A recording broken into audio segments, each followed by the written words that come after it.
मैं अकेला एक निक्की तुंदवाल, मैं कुछ नहीं कर सकता, मैं किसी तरह की कोई पॉलिटिक्स नहीं करना चाहता। जीवन में जन्म और मृत्यु ये अटल है कि जिसका जन्म हुआ है उसकी मृत्यु भी तय है और उसको एक दिन जाना है।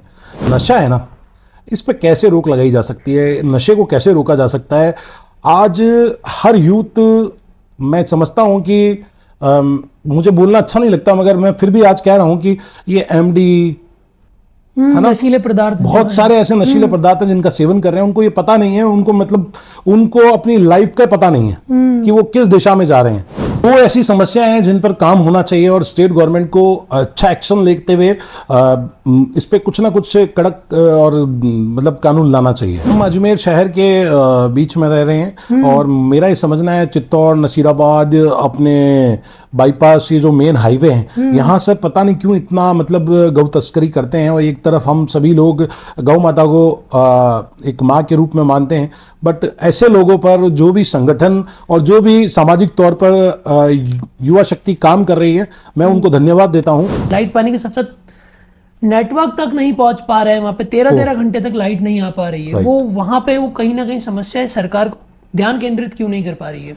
आपने जैसा कहा था कि यूथ को पॉलिटिक्स में आना चाहिए और यूथ को इन चीज़ों पर मेरा यही कहना है, बड़े गर्मजोशी के साथ में मैं आपसे यही कहना चाह रहा हूँ कि जब यूथ इन पॉलिटिकली चीज़ों में शामिल हो जाएगा, जब एक किसी पद पर रहेगा, मेरे कामों में कमी निकालते हैं, मैं उनको धन्यवाद देना चाहता हूँ कि आप जब तक कमी निकालेंगे नहीं, मैं उनको सुधार नहीं पाऊंगा, मजबूती के साथ में उनको कर नहीं पाऊंगा। तो वास्तव में मुझे ऊर्जा देने के लिए उन सभी मेरे शुभचिंतकों का धन्यवाद देना चाहूँगा जो मेरे हर काम में कमी निकालते हैं। मैंने लोगों का प्यार, सम्मान मुझे मिला है, इससे बड़ा मेरे लिए कुछ नहीं है। मेरे लिए मेरा यही कर्म क्षेत्र है, मैं इसी धरातल पर काम कर कर सेवा करना चाहता हूँ। राजनीति मेरे जीवन में है ही नहीं, मैंने हर किसी को अपना माना है। नमस्ते दोस्तों, आज का पॉडकास्ट बहुत ही खास होने वाला है क्योंकि हमारे साथ अजमेर के एक ऐसे पार्षद जुड़े हैं जो किसी पार्टी से नहीं पार्षद बने, बल्कि अपनी पहचान और अपने मेहनत से पार्षद बने। इनका काम करने का जो तरीका है, इनकी सोच काफ़ी पार्षदों से अलग है। मैं बात कर रहा हूँ नरेंद्र निक्की तुंदवाल की। ये अजमेर के एक ऐसे पार्षद है जो अपने एरिया में काम करवाते हैं, साथ ही बाकी जो एरिया हैं वहाँ पे भी जाके ये निरंतर अपनी सेवाएं दे रहे हैं। तो मैं बहुत बहुत स्वागत करूँगा। नमस्कार निखिल जी। भैया आपका। भैया मेरा सबसे पहला सवाल आपसे ये रहने वाला है कि इंडिपेंडेंट चुनाव लड़ा आपने, कितना डिफिकल्ट होता है किसी पार्षद चुनाव में इंडिपेंडेंट चुनाव लड़ना, और क्या क्या महत्वपूर्ण भूमिका होती है एक इंडिपेंडेंट कैंडिडेट की जो किसी पार्टी से बिलोंग नहीं करते हैं? देखिए निखिल जी, मैं बताना चाहूँगा, पहला मेरे जीवन में मेरा परिवार से 30 साल से मेरी माताजी सेवाओं में रही हैं, पार्षद का चुनाव लगा है। पहला जो चुनाव था वो नगर परिषद में फाइट किया मम्मी ने 1995 में। वो इलेक्शन था ऐसा जब 18 वोटों से मेरी मम्मी इलेक्शन जीती। उसी समय से मेरा पूरा परिवार, मेरे पिताजी DRM ऑफिस से सेवानिवृत्त थे। वहाँ से वो सामाजिक जो भी कार्य हैं, समाज में जो भी हमें सामाजिक कार्य करने हैं, वो सारी प्रेरणा मेरी माता पिता से मिले। मेरे राजनीतिक और मेरे धार्मिक गुरु जो है वो मेरे माता पिता हैं। पार्षद बनने का सफ़र आपका कैसा रहा, और जब अब पार्षद कार्यकाल खत्म हो गया है तब भी आप निरंतर अपनी भूमिकाएं निभा रहे हैं, तो इसके पीछे का मोटिवेशन आपको कहाँ से? देखिए, ये अवसर जो मुझे दिया है, जो दायित्व दिया है, जनता ने मुझे एक आशीर्वाद स्वरूप दिया है, बड़े विश्वास के साथ में दिया है। तो मैंने उस विश्वास में पूरे 5 सालों में अनेक विकास कार्य करवाए हैं और वो सारे सामाजिक कार्य करवाए हैं। मेरे वार्ड में सर्वाधिक, अजमेर शहर में सबसे सर्वाधिक कैंप मैंने लगवाए हैं। हर मेरे वार्ड में मैंने मेरे वार्ड को 3 हिस्सों में डिवाइड करके कैंप को आयोजित किया, जिससे कि मेरे वार्ड में रहने वाले जो लोगों को ज़्यादा दूर ना जाना पड़े। जैसे मेरे वार्ड के मेन मुख्य जो क्षेत्र हैं, करीबन अलग अलग कॉलोनीज़ हैं, बस्तियां हैं, कच्ची बस्तियां हैं, उन सभी में मैंने कैंप लगवाया। अधिकांश मेरी कोशिश ये रहती थी ऐसे सार्वजनिक स्थानों पर कैंप लगवाएं जहां लोग आराम से आ सकें। मंदिर हो गए, मंदिरों में कैंप लगाया, जैसे मेरे शिव मंदिर भोपो कबाड़ा है, वहाँ कैंप लगाए, सर्वाधिक कैंप लगाए। इंदिरा कॉलोनी शिव मंदिर है, वहाँ कैंप लगवाए। गुगरा घाटी में बेलू जी का मंदिर है, वहाँ कैंप लगाए। मेरी कोशिश है कि एक जनप्रतिनिधि का वास्तव में एक दायित्व बनता है कि आप किसी भी तरह से काम करें, बट आपकी जो जनता जनार्दन है उनको किसी भी तरह से तकलीफ नहीं आनी चाहिए। और मैंने वो दूरी खत्म की है जब जनता को किसी नेता के पीछे पीछे भागना पड़ता है। यहाँ जनप्रतिनिधि खुद जनता के साथ है, समक्ष है, चाहे सुख हो या चाहे दुख हो। ठीक है भैया, हमने काफी बार सुना भी है और देखा भी, आप सिस्टम से काफी लड़े हैं जी, काफी मांगे आपने लड़ के मनवाई है, तो सिस्टम के अंदर रहते हुए सिस्टम से लड़ना आपको कितना चैलेंजिंग लगा? ये 5 साल की जो मेरे निर्दलीय कार्यकाल में मुझे जो सेवाएं देने का अवसर मिला, उसके लिए सर्वप्रथम तो मैं जनता जनार्दन को धन्यवाद देना चाहूँगा। मैं बिल्कुल शून्य हूँ और मुझे शून्य से जो भी नंबर्स और जो भी हिम्मत, ताकत, मेरा हौसला बढ़ाने के लिए जो काम किया है मेरी आम जनता ने किया है, मुझे आशीर्वाद दिया है। और कभी भी देखिए, जो सरकारी महकमे हैं, जो दफ्तर हैं, चाहे हमारे नगर निगम का, एडीए का, जलदाय विभाग का, विद्युत वितरण निगम का ऑफिस हो, टाटा पावर का ऑफिस हो, ये पब्लिक डीलिंग वाले जो ऑफिस हैं, वहाँ सारे जनता से जुड़े हुए जो मुद्दे हैं, जनता की डिमांड पे जो काम होने के हैं, जनहित के जो कार्य होने के हैं, उन सभी कार्यों के लिए हमने पहले पत्राचार से बात किया। पत्राचार से अगर कोई काम नहीं बैठ पाया तो जनता जनार्दन का भरपूर समर्थन मिलकर हमने प्रदर्शन किया, उन प्रदर्शनों पे अपने कामों को करवाया है, चाहे सड़क हो, चाहे पानी की व्यवस्था हो, चाहे बिजली की व्यवस्था हो। मैंने मेरे वार्ड में अधिकांश क्षेत्रों में एबीसी केबल्स का चेंज करवाया टाटा पावर के सहयोग से। और जहां वोल्टेज की प्रॉब्लम थी, मेरा एक क्षेत्र है गुगरा घाटी के अंदर वोल्टेज की बहुत ज़्यादा समस्या आती थी। वहाँ अधिकांश लोगों को क्या पानी की मोटर्स को चलाना पड़ता है पानी के टाइम में, जब पानी की सप्लाई आती है, तो वहाँ वोल्टेज की बहुत ज़्यादा प्रॉब्लम आती थी। अधिकांश ये प्रॉब्लम आती थी गर्मियों में। अगर एक समय में एक परिवार अगर पानी से वंचित रह गया है तो उस परिवार में समझ लीजिए पूरा सिस्टम खराब हो जाता है जब तक अगली सप्लाई आती है। तो वो वोल्टेज के लिए एक नई डीपी लगवाई भेरू जी के मंदिर के वहां पर, पूरी एबीसी केबल 380 मीटर की जो एबीसी केबल है वो चेंज करवाई। अगली गलियों में जो वोल्टेज की प्रॉब्लम थी उनको खत्म किया। और मेन जो ट्रांसफार्मर्स लगे हैं उन ट्रांसफार्मर्स को पैक करवाया। पैक करवाने से ये फायदा है कि किसी तरह की कोई दुर्घटना नहीं होगी, किसी तरह से कोई गौ माता की करंट नहीं आ सकती है। जितने भी वार्ड में, मैं सभी गौ सेवक साथियों का धन्यवाद देना चाहूंगा इस कार्य के लिए, और टाटा पावर को एक बार वापस धन्यवाद देना चाहूंगा कि जितने भी लोहे के पोल लगे हैं वार्ड में, कुछ बाकी हैं अभी, उन सभी पे पीवीसी पाइप को लगाया गया, जिससे कि बारिश के समय में किसी भी तरह से किसी मनुष्य, किसी जीव जंतु को और किसी बच्चे को या किसी को भी करंट ना आए, किसी भी तरह से कोई जनहानि नहीं हो। तो ये वो सारे कार्य हैं निखिल जी जो एक जनसेवक के बनते हैं, और हमें बताया नहीं जाता कि हमारे क्या कार्य हैं। हमें जो चुनौतियां सामने मिली हैं उन्हें हमें फेस किया, हमने उसको फेस किया, फेस करके उनको फाइट करके बिल्कुल जनहित में, पब्लिक के लिए। ये आपने चैलेंज सिस्टम में रहते हुए सिस्टम से लड़के जो काम करवाई बिल्कुल, बिल्कुल। भाई आज का जो नेता है जी, वो पॉलिटिक्स में क्यों आ रहा है? वो सेवा करने के भाव से आ रहा है या फिर अपना एक नाम, अपनी पहचान, अपना रुतबा जमाने के भाव से आ रहा है? देखिए, मैं समझता हूं ना बड़ी गाड़ी, ठीक है, ना पैसा, ये जनता आपको अवसर देती है और आप जितना काम करेंगे आपको आशीर्वाद मिलेगा, और आशीर्वाद ही सबसे बड़ा नाम है, सबसे बड़ा दर्जा है। तो मैं इस चीज़ के लिए मैं विश्वास करता हूं और मानता हूं कि मैं जो नवाचार और जो सेवाएं मैं कर पाया हूं जनता के लिए, जो लाभकारी सरकार की जो भी योजनाएं रही हैं, एक निर्दलीय पार्षद के रूप में, चाहे कांग्रेस की सरकार रही हो चाहे बीजेपी की सरकार रही हो, उन दोनों सरकारों की जितनी योजनाएं हैं वो मेरे लिए और मेरी पब्लिक के लिए, जो जनता जनार्दन है उनके लिए आवश्यक है। उन सभी योजनाओं को एक पटल पर लाकर सामाजिक तौर पर जो समाज के अंतिम छोर में जो लोग बैठे हैं उन तक पहुंचाया, और उन तक पहुंचाकर चाहे सामाजिक पेंशन हो, सत्यापन हो, कई ऐसे विकलांग, दिव्यांग और ऐसे मतलब पैरालाइज आमजन हैं जिनको मतलब समझ लीजिए कि वो पेंशन के लिए जा नहीं पा रहे, वो पहुंच नहीं पा रहे हैं, तो उन लोगों तक की भी पेंशन करवाई और उनके सत्यापन के लिए घर जाकर उनके सत्यापन कराई। मैंने आपसे दोहराया था कि जनप्रतिनिधि पब्लिक के पीछे रहे, पब्लिक के घर जाए, वो बात बहुत अच्छी लगती है। और आप इस चीज को यकीनन मानिएगा कि एक जनप्रतिनिधि के पास में कॉल आना पब्लिक का बड़ी महत्वाकांक्षा के साथ में फोन किया जाता है। उस फोन को उठाकर अगर जनप्रतिनिधि अगर आंसर करेगा, उनके समय से काम करेगा, तो एक अलग ही विश्वास और एक अनूठा रिश्ता बन जाता है। ये बात आपकी मैं सहमत हूँ, पर जो आज का युवा है वो क्यों आना चाह रहा है राजनीति में? सेवा करने के भाव से आ रहा है या अपनी एक अलग पहचान बनाने के भाव से आ रहा है? देखिए, मैं अपील यही करना चाहूंगा युवाओं से कि आप अधिक से अधिक राजनीति में जरूर आए। एक राजनीति एक ऐसा मंच है, एक ऐसा प्लेटफॉर्म है जहां से आप जनहित के कार्य कर सकते हैं। एक एक माध्यम मान लीजिए, एक ऐसा स्टेज मान लीजिए, एक प्लेटफॉर्म ऐसा समझ लीजिए कि वहां से आपको बहुत सारे काम मिलेंगे जिनको आप कर सकते हैं। बट अगर खुद की पहचान बनाने के लिए आप राजनीति में आ रहे हैं तो मैं नहीं समझता कि पहचान के लिए राजनीति में आना जरूरी है। ठीक है, ये तो हुई आपके इस कार्यकाल की बात। जी। आने वाले चुनाव में हम देख सकते हैं आप इस बार भी दावेदारी करेंगे, और दावेदारी करेंगे तो क्या इस बार भी आप इंडिपेंडेंट रहेंगे या किसी पार्टी से, या इस बार आप दावेदारी करने की आशा रखते देखिए, हैं? इन 5 सालों में सभी लोगों ने बहुत साथ मुझे आशीर्वाद दिया, प्यार दिया।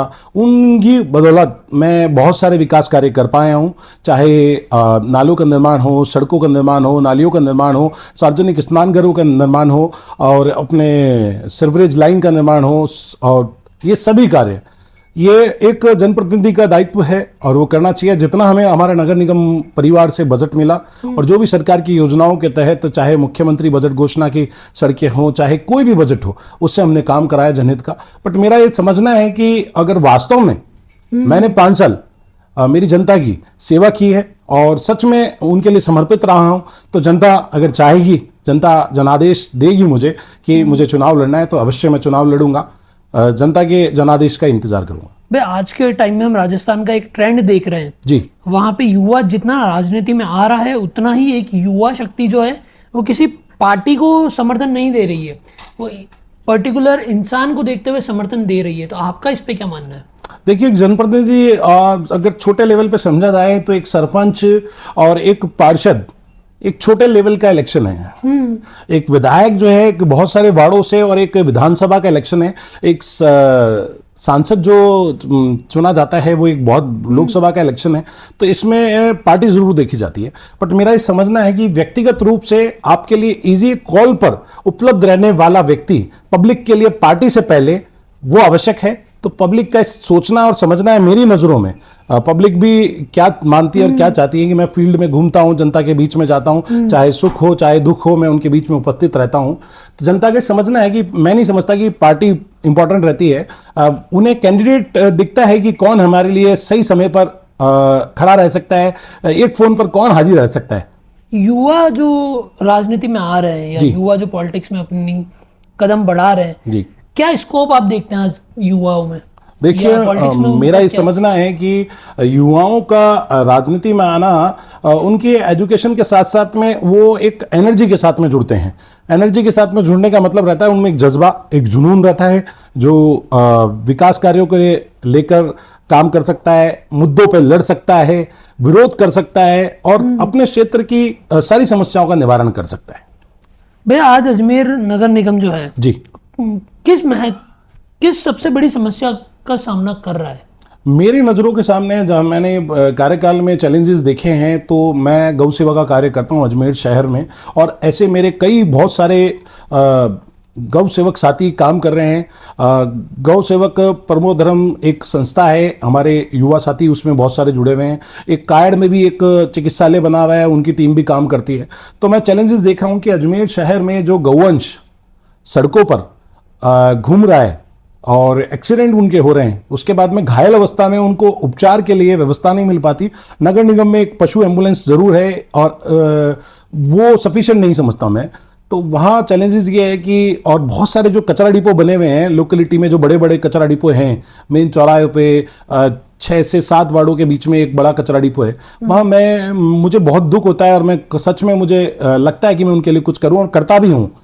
तो ऐसे कई गौवंश हैं जो वहाँ कचरे में, ढेर में कचरियाँ, थैले और ऐसी प्लास्टिक को खा रही हैं। ऐसी व्यवस्था करने की मैंने भी बहुत कोशिश की, बट व्यवस्थित नहीं बैठ पाया। बहुत जिम्मेदारी वाला काम है और मेरे अकेले के करने से नहीं, हम शहरवासियों से भी कई बार अपील की है हमने। ये चैलेंजेस मुझे खासकर लगा है कि जो ये कचरा डिपो है वो पैक होने चाहिए। गौवंश है उनके लिए एक नियमित स्थान तय होना चाहिए कि इनको यहीं रखा जाए। और ये सच में अगर सनातन में माने हम, तो गौ माता से बड़ा हमारे लिए कोई पूजनीय है नहीं। ईश्वर, हम माता पिता की पूजा करते हैं और गौ माता को भी पूजते हैं। और वास्तव में अगर इस धरती पे अगर मैं समझूं, और जब से मैं गौ सेवा करने लगा हूं, समझता हूं, तो मेरे लिए कब से जगह आपने गौ सेवा करने का? तकरीबन 19 से 20 साल पहले मेरे घर पर मेरे पिताजी जोधपुर गए हुए थे किसी शादी के कार्यक्रम में। तो घर पे मेरी गाय थी घर पे, उसको गौ माता को फीवर आया बहुत तेज, 107 या 8 फीवर आ गया। हमने संबंधित जो कंपाउंडर डॉक्टर था उनको भी फ़ोन किया, वो आए। जब तक उससे पहले वो गौ माता का स्वर्गवास हो चुका था। वो बहुत दुखद रहा मेरे लिए, और वो बड़ी हमारी लाडली थी। और मतलब मैं बहुत छोटा था उस समय में, और बहुत स्नेह करती थी हमसे। ये जीवों के प्रति स्नेह, मेरा कनेक्टिविटी उसी समय से हुई। तो उसी समय से मैंने तय कर लिया कि इस सेवा को मुझे करना है, और कुछ भी हो जाए। और धीरे धीरे करते करते अनुभव, और मेरी कोशिश रहती थी कि शहर भर में, देखिए मैं अकेला एक निक्की तूंदवाल, मैं कुछ नहीं कर सकता। मैं पुनः फिर धन्यवाद देता हूं उन सभी कॉल करने वाले व्यक्तियों का। मुझे नहीं पता कितने लोगों के पास मेरे नंबर हैं, कितने लोग मुझे कॉल कर चुके हैं, और कितनी गायों की हम सब लोग मिलकर सेवा कर चुके हैं, कितनों की जान बता चुके हैं। और ये सब कुछ करवाने वाला हमसे वो ऊपर वाला ईश्वर है। गौ सेवा की बात हम करेंगे जी। अभी हम बात कर रहे हैं अजमेर के मुद्दों पे जी। और राजस्थान के मुद्दों पे। राजस्थान में अभी एक मुद्दा जो सबसे ज़्यादा जिसका विरोध किया जा रहा है वो है ओरण बचाओ, पेड़ों की जो कटाई हो रही है उस जी। पर।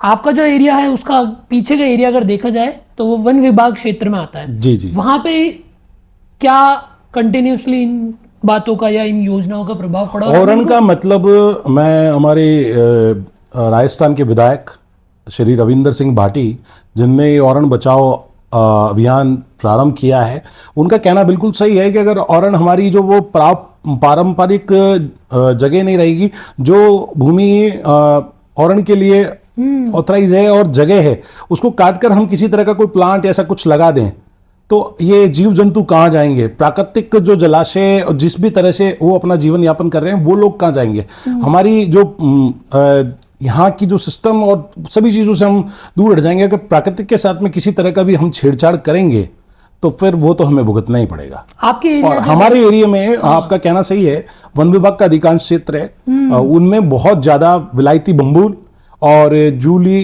फ्लोरा टाइप का एक बेल टाइप की रहती है, वो लगी हुई है। उनके कारण ना तो उसमें कोई घुस पाता है, ना कोई जा पाता है। बड़ा एक जंगल टाइप का कुछ बना रहता है। तो हमने पूर्व में भी हरियाणा राजस्थान के तहत अधिकांश पौधे लगाने के लिए वन विभाग से भी निवेदन किया था।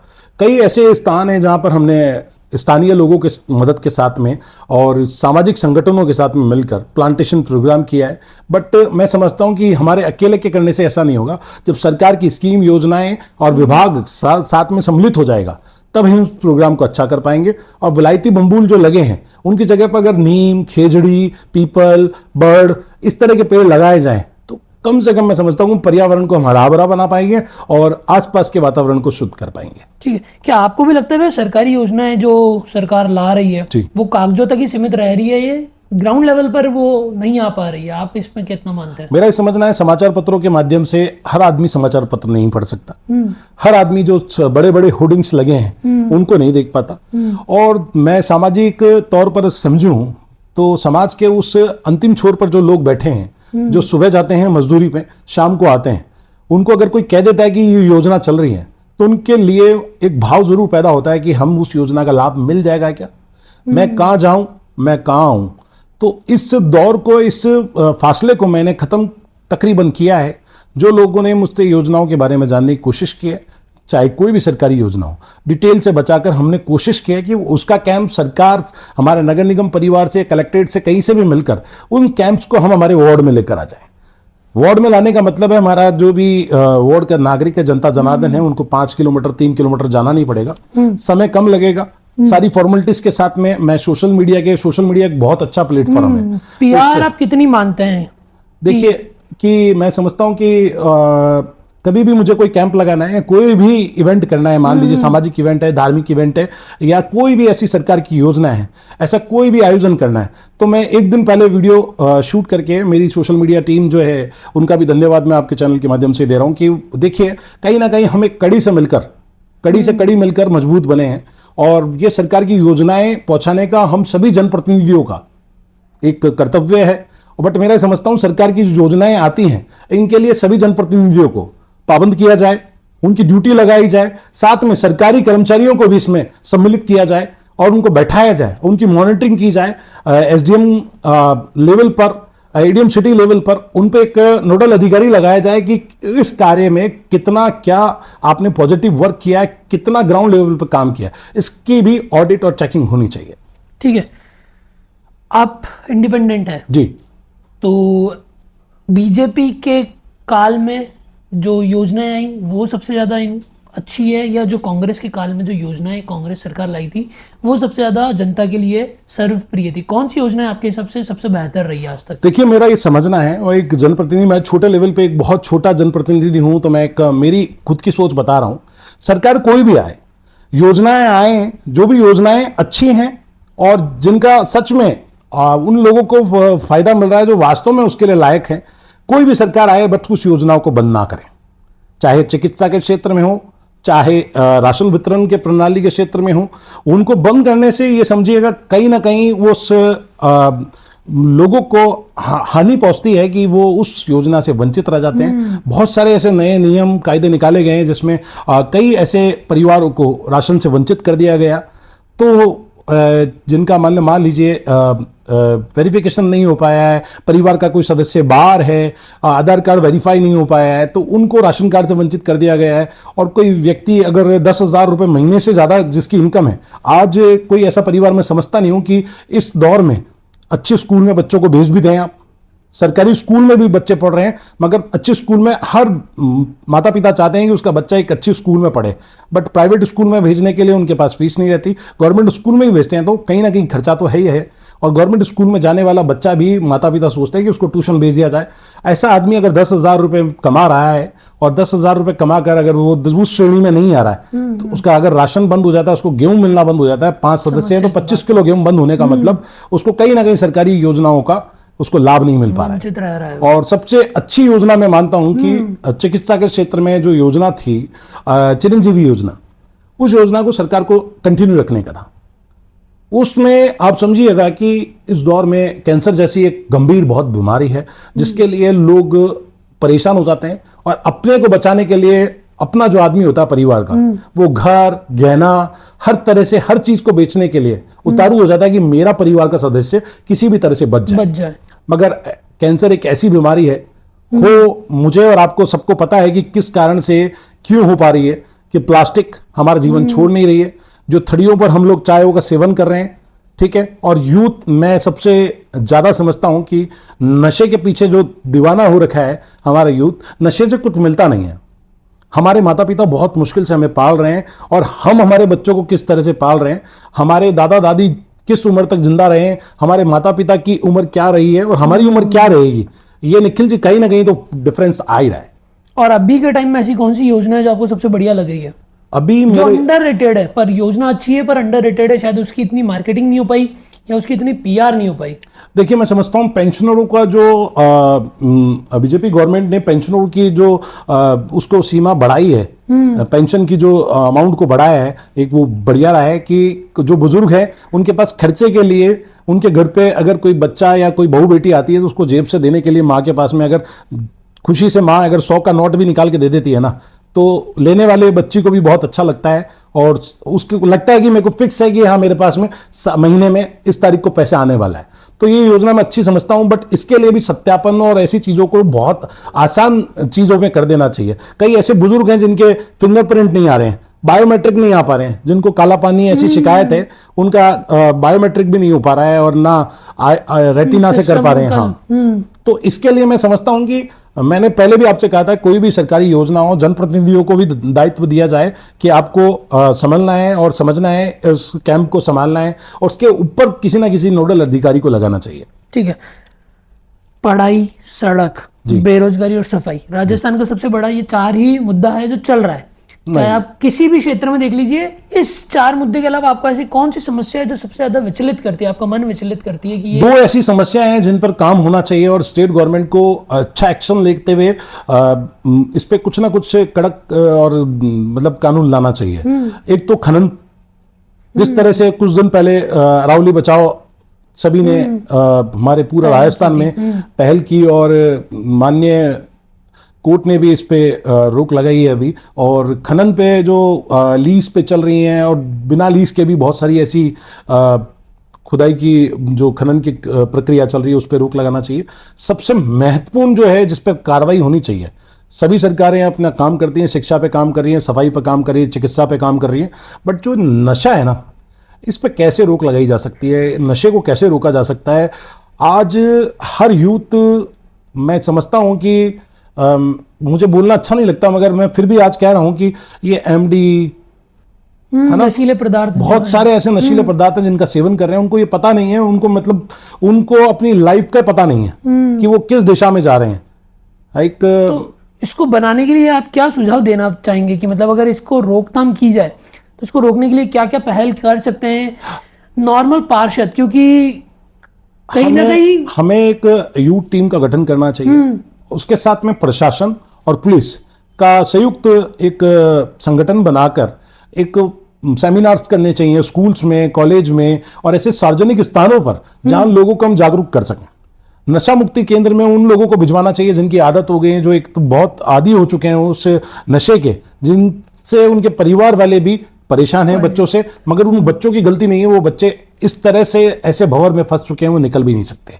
तो उनके लिए हमें कोशिश करनी चाहिए, हमें थोड़ा पेन लेना चाहिए, उन्हें अपना समझकर उनको नशा मुक्ति केंद्र पहुंचाना चाहिए। जो भी प्रोसेस डॉक्टर के अनुसार जैसा भी रहता है उसको कर कर वहाँ नशा मुक्ति केंद्र में रखकर, जैसे ही उसको 2-2.5 महीने जो कोर्स होता है वो कंप्लीट करवाकर वापस, जब वो आदमी नशा करने वाला आदमी अगर नशा छोड़ देगा तो ये समझ लीजिएगा कि आपने एक कॉलोनी, एक एरिया को बिल्कुल एकदम अच्छा कर दिया। आपने गौ सेवा की बात करी थी, अभी मैं गौ सेवा की तरफ चलता हूँ। गौ सेवा आपने बताया कि आप बचपन से कर रहे हैं, आपके फादर का एक इंसिडेंट था, वो शादी में थे, तब से आप कर रहे हैं। तो गौ सेवा को लेकर सरकार की कौन सी योजना है जो ग्राउंड लेवल पर नहीं आ पा रही है? सरकार की कहीं ना कहीं कमी है उन योजनाओं को लेकर आने में ग्राउंड लेवल पर। निःशुल्क दवा औषधि योजना जो है, जो इंसानों में चल रही है, जैसे मान लीजिए किसी भी मैं कई बार जेएलएन हॉस्पिटल गया हूँ, किशनगढ़, नसीराबाद के जो गवर्नमेंट हॉस्पिटल हैं, आते जाते रास्ते में अगर कोई एक्सीडेंट होता है तो हम सभी की जिम्मेदारी बनती है कि हम उस घायल व्यक्ति को समय से संबंधित कोई भी चिकित्सालय है, गवर्नमेंट है, प्राइवेट है, वहाँ पहुँचा दें। उस दरमियान अगर किसी की जान बचती है तो इससे बड़ा कोई परोपकार का काम नहीं है। तो मेरा ये समझना है कि जो निःशुल्क औषधि योजना जो है, आपका सवाल था पशुओं पर, मैं इंसानों पर इसलिए आया हूं कि कुछ ऐसी औषधियां हैं जो हमें इंसानों को ही नहीं मिल पाती। ये कि ये सेम समस्या है ना पशु चिकित्सालय में भी है।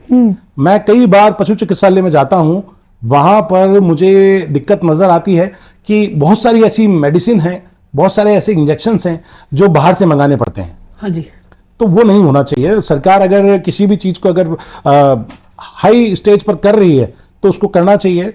सेकंड, जो अजमेर शहर में जो अपने चिकित्सालय हैं, वहां पर जो 1962 नंबर की जो एम्बुलेंस प्रारंभ की है गवर्नमेंट ने, अब वो रूरल क्षेत्र में तो जा रही है, सिटी के अंदर भी उनको ये शुरू करना चाहिए। जो छोटी छोटी गलियां हैं, जैसे मार्केट हैं, वहां कोई बड़ी एम्बुलेंस नहीं जा पाती, उसके साथ में एक डॉक्टर, एक कंपाउंडर रहता है, एक एलएसए रहता है, तो वो वहां पहुंच जाए तो ये अजमेर शहर में जितने भी गौ सेवक काम कर रहे हैं, इनके ऑन कॉल हेल्पिंग मदद मिल जाएगी। और मेरा ये समझना है हम सबकी मदद से अगर किसी जीव की जान बचती है तो बहुत बढ़िया है। ठीक है भाई, गौ तस्करी आपको पता है राजस्थान में सबसे ज्यादा होती है जी। इसको लेकर सरकार क्या कदम उठा रही है और आप लोगों की क्या पहल रह रही है इसमें? सरकार के साथ आपकी भी कुछ महत्वपूर्ण भूमिका होगी। हम अजमेर शहर के बीच में रह रहे हैं और मेरा ये समझना है चित्तौड़, नसीराबाद, अपने बाईपास, ये जो मेन हाईवे हैं, यहाँ से पता नहीं क्यों इतना मतलब गौ तस्करी करते हैं। और एक तरफ हम सभी लोग गौ माता को एक माँ के रूप में मानते हैं, बट ऐसे लोगों पर जो भी संगठन और जो भी सामाजिक तौर पर युवा शक्ति काम कर रही है, मैं उनको धन्यवाद देता हूं कि आप एक बहुत अच्छा नेक काम कर रहे हैं। इसमें हम सभी लोगों को और पुलिस को, प्रशासन को मिलकर काम करना चाहिए और कुछ सख्त ऐसा नियम लाना चाहिए, जैसे कि कोई भी गौ तस्करी कर रहा है या किसी भी तरह से कोई एक पशु को दूसरे स्थान पर अगर बड़ी संख्या में ट्रांसफर कर रहा है, कहीं भी ले जा रहा है, तो उस पर कार्रवाई होनी चाहिए। और जिला प्रशासन से बिना अनुमति के इस तरह का, मैं समझता हूं कि अगर मान लीजिए 1 या 2 गायों का कहीं पिकअप में या किसी चीज में जाई जा रही हैं, तो ये समझिएगा कोई व्यापारी है, कोई खरीद और बेच कर रहा होगा, कहीं एक दूसरे से जगह जा रही होगी, बट उन पे भी मेरा ये समझना है कि अगर परमिशन जैसा प्रोसेस ला दिया जाए संबंधित थाने या संबंधित प्रशासन से, हाँ। वहां से प्रोसेस से अगर परमिशन मिल जाए तो इस पे लगाम लगाई जाती है। और बड़ी जो गाड़ियां जाती है, ट्रक जाते हैं, इनको आरटीओ और स्थानीय थाना जो भी पुलिस है, प्रशासन है, इमीडिएट ऑनलाइन जो नंबर है उस पर कॉल कर इनकी चेकिंग होनी सरकार चाहिए। इसकी तरफ क्यों कदम नहीं उठा रही है? सब जगह जा रही है पर गौ तस्करी बहुत बढ़ रही है, इसकी तरफ कदम क्यों नहीं उठा रही है? सरकार का ध्यान केंद्रित क्यों नहीं हो पा रहा है? सरकार को कदम उठाना चाहिए, नहीं तो ये बहुत बड़ा मुद्दा बन सकता है। और गौ तस्करी हाई लेवल पर हो रही है, इसको रोकना हम सभी की जिम्मेदारी है और जल्दी से जल्दी इस पे कोई ना कोई बड़ा कदम लेना चाहिए सरकार को। आपको क्या लगता है, मतलब इसके लिए सरकार जिम्मेदार है या कोई पर्सनल व्यक्ति जिम्मेदार है? कौन देखिए, अगर जिम्मेदार कोई भी व्यक्ति अगर अपने खुद के अनुचित लाभ लेने के लिए अगर इस कार्य को कर रहा है तो ये बहुत बड़ा पाप है। उसके बाद अगर उसको ये समझ में नहीं आता है कि ये पाप है, फिर भी अगर वो कर रहा है तो ये हम सभी की ड्यूटी बनती है, जिम्मेदारी बनती है। और मैं सभी युवा साथियों से यही अपील करता हूं, अगर ऐसा कहीं होता है तो आप सभी को संगठित होकर इसका विरोध करना चाहिए और इस विरोध में हम सभी लोग आपके साथ शामिल हैं। ठीक है, आप भी गौ सेवा करते हैं, पता है आपको गौ सेवा करने के लिए काफ़ी मेडिकल टीम की ज़रूरत होती है, काफ़ी मेडिकल इंस्ट्रूमेंट की ज़रूरत होती है, काफ़ी पढ़ाई और सुरक्षा की ज़रूरत होती है। आप भी उन सारी चीज़ों को फॉलो करते हुए देखिए, कर रहे हैं या? जो गौ माता से मेरा प्रेम है वो अपार है, तो मैं समझता हूं कि जो गौ माता की सुरक्षा के लिए इक्विपमेंट, हर चीज के ग्लव्स और मेडिसिन जो होनी चाहिए वो प्राथमिक रूप से मैं मेरे साथ रखता हूं। जहां मुझे जरूरत पड़ती है चिकित्सकों की और मेडिकल टीम की, एलएसए की, वहां मैं सरकारी हॉस्पिटल्स में कॉल कर या किसी भी प्राइवेट व्यक्ति को जिसके पास डिग्री है उनको बुलाकर प्राथमिक उपचार जो होता है जिससे गौ माता की जान बचाई जा सकती है, इमीडिएट उस करने में मुझे कोई दिक्कत नहीं है। और कई बार ऐसे केसेस रहते हैं जब हम ऐसी जगह पर रहते हैं जहां संभव नहीं है कि उस समय में, शॉर्ट समय में, मतलब कम समय में कोई भी पशु चिकित्सक या कोई एलएसए या कोई भी स्टाफ आ पाए। जैसे कि कोई डिलीवरी वाला प्रोसेस है, कोई गौ माता प्रसव से पीड़ित है और उसको बहुत परेशानी हो रही है, तो उस प्रोसेस में मैं, निखिल जी, समझता नहीं हूँ कि जो 19 साल में मैं सेवाएं कर रहा हूँ, जो मेरे साथ अनुभव है, जो मेरा एक्सपीरियंस रहा है, उसमें मुझे नहीं लगता कि उस समय मुझे रुकना चाहिए। और प्रसव के लिए मतलब जो पीड़ा एक माँ को होती है ना, वो एक माँ ही समझ सकती है। तो मैं एक बच्चे के रूप में एक गौ माता की सेवा के लिए मैं जो करता हूँ वो बेस्ट है। भैया, मैंने काफ़ी बार देखा है आप उन जगहों पे भी जाके अपनी सेवाएं दे रहे हैं निरंतर रूप से, जहाँ पे लोग बाग जाने से काफ़ी बार कतराते हैं। उन सेवाओं को करने में आपको कहाँ से मोटिवेशन मिला और कहाँ से प्रेरणा मिली? मैंने आपसे पहले भी कहा था कि मेरे पिताजी जो हैं मेरे लिए एक बहुत ही आदर्श हैं। और वो जो संस्कार, सामाजिक तौर पर जो भी रीति रिवाज हैं, जो परंपराएं हैं, जो हमारे बुजुर्गों से चली आ रही हैं, उन हर वार त्यौहार की जानकारी और हर चीज़ को बताना कि उस समय में क्या होता था और क्या किया जाता था, क्या रीति रिवाज हैं, उनमें क्या हमें ध्यान रखना चाहिए। और ये संस्कार हर पिता की एक जिम्मेदारी है कि अपने बेटे को दें। मेरे पिताजी ने मुझे सामाजिक तौर पर बहुत मजबूत किया। सामाजिक रीति रिवाज में क्या रीति रिवाज रहते हैं, उनको कैसे फॉलो करना चाहिए और क्या परंपराएं रही हैं, उस पर काम किया है। और सबसे मुख्य जो सेवा मेरे पिताजी ने मुझे सिखाई है, क्योंकि हमारे जीवन में जन्म और मृत्यु ये अटल है कि जिसका जन्म हुआ है उसकी मृत्यु भी तय है और उसको एक दिन जाना है। तो अंतिम संस्कार के लिए जो रीति रिवाज हैं, जो भी हमारी हिंदू संस्कृति की तरफ से जो भी रीति रिवाज हैं, वो सारी परंपराओं को मेरे पिताजी ने मुझे सिखाया है, एक गुरु के रूप में मुझे तैयार किया है। और उन सभी सामाजिक कार्यों में, यहाँ तक कि आज का यूथ मुक्तिधाम में जाने से डरता है, शर्माता है, वो सोचता है कि क्या ज़रूरत है। बट अंतिम छोर पर मैं समझता हूँ कि सबसे जो बड़ा मंदिर है और सबसे पवित्र जगह जो है वो मुक्तिधाम ही है। ठीक है भैया, आने वाले 5 सालों में आप ऐसी कौन सी नई समस्या देख रहे हैं जो राजस्थान में आने वाली है? मैं समझता हूँ आने वाले 5 सालों में एक तो मोबाइल से जो बच्चों का एडिक्शन है, जो लगाव सा बनता जा रहा है। हाँ, मैं भी एक पिता हूँ, एक जिम्मेदारी मेरी भी बनती है। मगर आज के दौर में जो बच्चे हैं वो मोबाइल के लत में हो रखे हैं, बच्चे मोबाइल को छोड़ते नहीं हैं।